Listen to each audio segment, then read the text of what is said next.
Listen up, crash course. Check the gun. That might be a wasted shot right here. This one right here. And I just feel, dialogue-wise, it's not the strongest shot we start on them. Take a look. Come on, they're coming! That's just not very strong. Yeah, I know what you mean, though. What? Something that is wider from behind. So you can see the green ahead. You can see Bumblebee standing up. Yeah. You'll see it in the other shots, but I just think we got to scour through, this idea. You know what I'm saying? These kind of things. Which there's some good moves. There's definitely stuff. I thought we came in front of the guns. This is a high-powered editing team right here.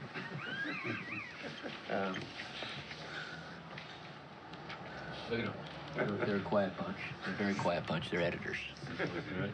But they're here to save my ass today, okay? So you go from this shot. Don't! Get that. Just calm down. And then to that. Tessa to Tessa. Okay. You can't go back to the ship. To that. Because that way he's sympathetic until she's like, you're gonna miss graduation, and then he starts. Then he gets mad. Then he gets mad at her. So he doesn't get mad a couple of times.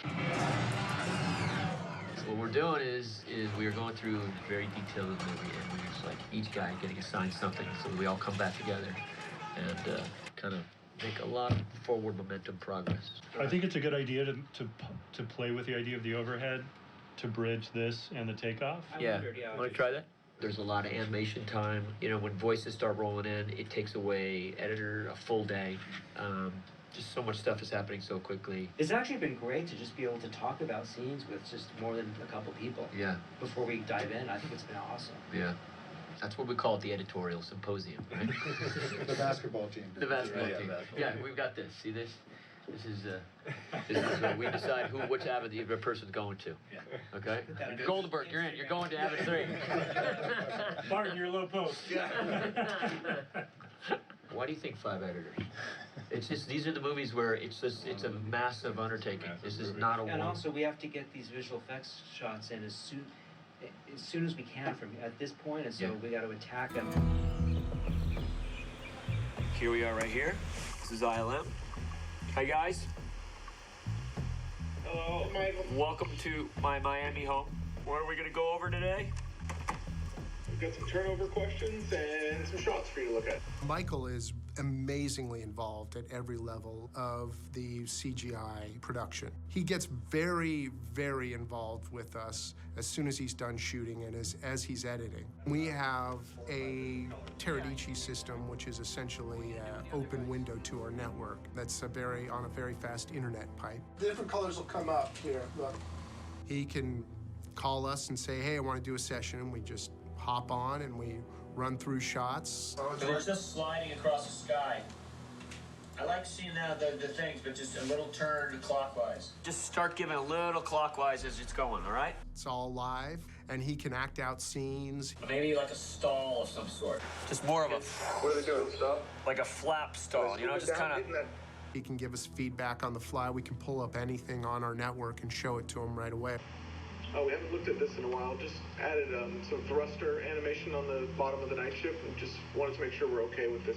That's good. We can look at every single shot that's in progress, pull up anything that we've done before or what's happening right now. We can scroll through, we can look at it frame by frame, we can draw pictures. Here's Bumblebee's body. Boom, hits off there, boom. Talk about it, yell about it, discuss it. Constant communication. Got some climbing out of the eye socket too? Yeah. Or just the mouth? No, the eye socket too. You might need to doll up the eye a little bit. He's got a lot of access to us, and we've got a lot of access to him that way. And it helps the creative process just flow a little better. He doesn't have to save his ideas for a specific time. We're also connected to his edit room at the same time, and so they're hearing the entire conversation that's going on. They're in LA. Frick, Frack. Billy, Paul. We're kind of going back and forth and talking about editorial items, which they're noting at the same time. Look at that, that's good. That's a good shot, huh? It's really cool. I love the composition. It's like, it looks so cool. Look at that foot. The language of filmmaking is the same whether it's on the set or whether it's something we're doing in the computer. What's nice working with Michael is he directs us the same way he directs his director of photography or his actors. We're part of that filmmaking process. Defend this family, Autobots.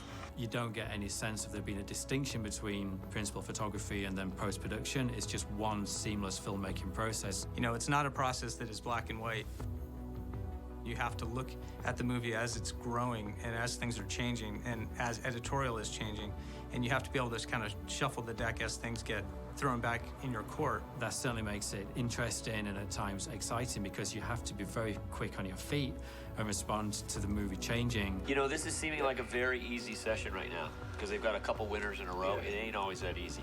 He's always pushing us to do better and to really kind of push the envelope. First the dress down and then... Oh, no, the dress down only happens once in a while when I freak out. And he keeps us on our toes, too. We don't always get a lot of warning when he wants to talk to us. It's complicated because it's not just the geometry. Michael's calling. I'm gonna have to go and do a transmission. So I'll find the right plate on that one, but there's gonna be Galvatron up there. So Galvatron, we have maintained a lot of the physicality of Megatron. We animate him the same way that we do, you know, he's hunched, high shoulders, the same menacing poses that we would use on Megatron, because it's the same guy. But his transformation is a lot different. Early on with Michael, one of the things he was most excited about was the idea of doing a different kind of transformation for this movie. So for the human-built Transformers, they transformed in a completely new way. They don't do the mechanical switchover that you're used to seeing where, all right, you've got a car and parts of it start to open up and fold over, and it feels real. It feels like a mechanical device that's really unfolding and changing. Now, in this system, this is a new style of transformation that comes from Transformia. We disassemble an object into thousands of tiny pieces, transport that through space in a very art-directed way, and then reassemble the inverse of whatever was disassembled.